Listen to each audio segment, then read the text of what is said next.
Untuk menyampaikan bahwa sebetulnya berbicara mengenai sektor pertanian begitu ya, kehutanan dan juga perikanan ini justru penurunannya bukan hanya dari anggaran tapi ada sektor lain, ada faktor lain maaf.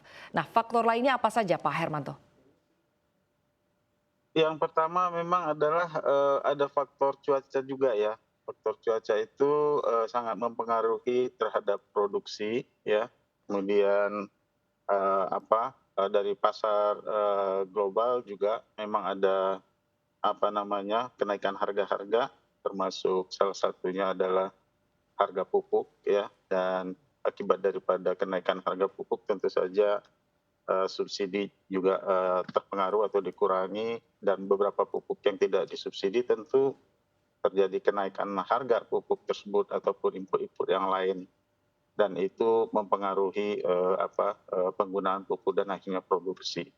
Juga dengan meningkatnya BBM ya, BBM ini juga kan petani juga menggunakan traktor mengolah tanah dan sebagainya, itu juga meningkatkan biaya dan pada akhirnya terpengaruh juga lah produksi.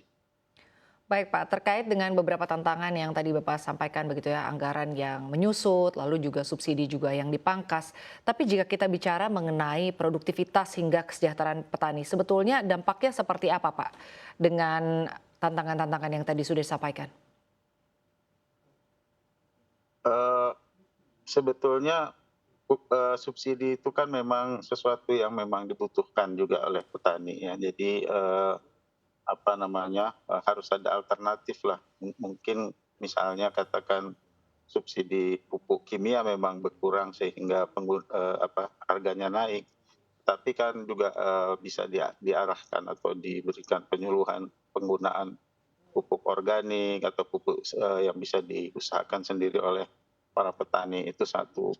Dan yang kedua adalah, ke depannya ya, dari saat ini sampai ke depan, jangan pernah berhenti untuk mengembangkan, bibit-bibit unggul yang produktivitasnya itu lebih tinggi ya, makin tinggi, lebih tinggi. Karena produktivitas kalau kita bicara, tanaman pangan atau padi ya, itu tidak banyak peningkatan dalam dalam 20 tahun ini, paling-paling 0, sekian ton per hektar gitu. Jadi artinya kita, pemerintah dalam hari ini perlu mendorong ya, atau menyediakan dana yang lebih cukup lagi untuk perguruan tinggi, untuk lembaga penelitian mengembangkan benih itu.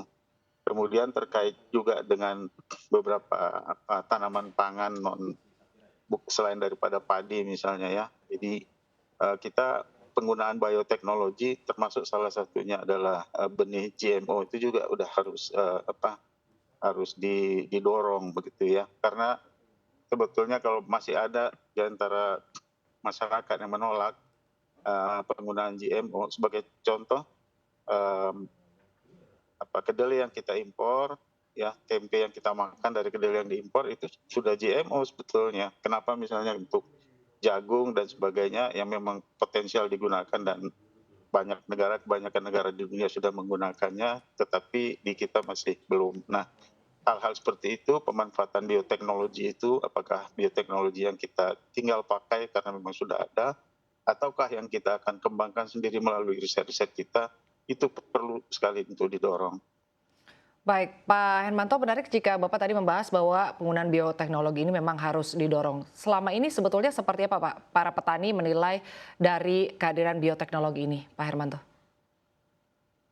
Ya, masih masih banyak keterbatasan ya, kita masih menggunakan teknologi yang kurang lebih sama, artinya tidak banyak peningkatan. Katakan sebagai contoh seperti tadi ya, untuk benih misalnya.